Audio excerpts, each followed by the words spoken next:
नमस्कार दोस्तों, मैं हूं एसवी सिंह और आप देख रहे हैं बैंक मैनेजर की सलाह यूट्यूब चैनल। यहां आपको बैंकिंग से संबंधित सारी जानकारियां मिलेंगी और आपको कहीं भी जाने की कोई ज़रूरत नहीं है।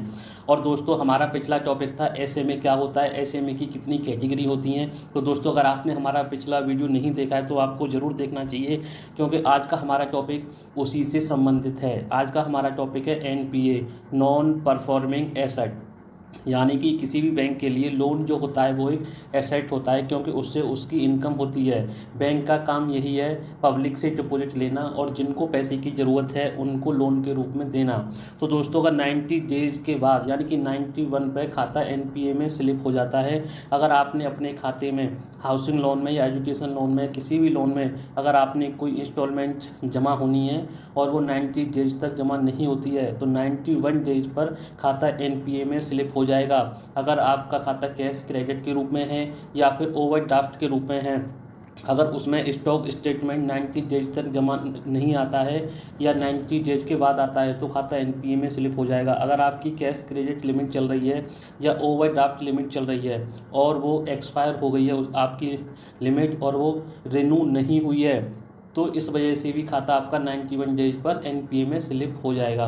तो दोस्तों, हमेशा अपनी अगर आपकी कैश क्रेडिट लिमिट या फिर ओवरड्राफ्ट लिमिट यानी कोई भी लिमिट चल रही है वो टाइम से रिन्यू हो जाए, अन्यथा वो पेनल चार्ज भी लगता है 2%। यानी जो आपका interest rate cash credit limit और ओवरड्राफ्ट लिमिट में जो इंटरेस्ट रेट लग रहा है लिमिट एक्सपायर होने के बाद, प्रत्येक बैंकों का अलग अलग है। कुछ बैंकों में 2% ज़्यादा इंटरेस्ट लगता है, जो कि आपके लिए सही नहीं है, नुकसानदेह है और आपके सिविल स्कोर पर भी प्रभाव डालता है। सिविल स्कोर जिससे कम होता है।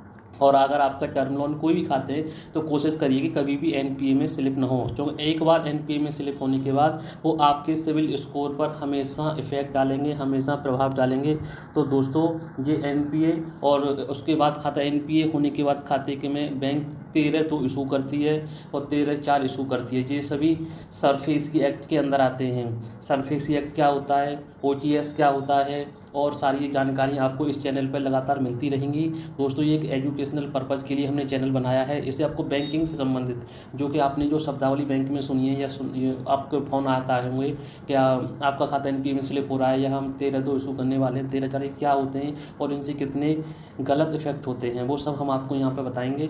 नमस्कार दोस्तों, धन्यवाद। इसी तरह हमारे चैनल के साथ जुड़े रहिए। नमस्कार दोस्तों।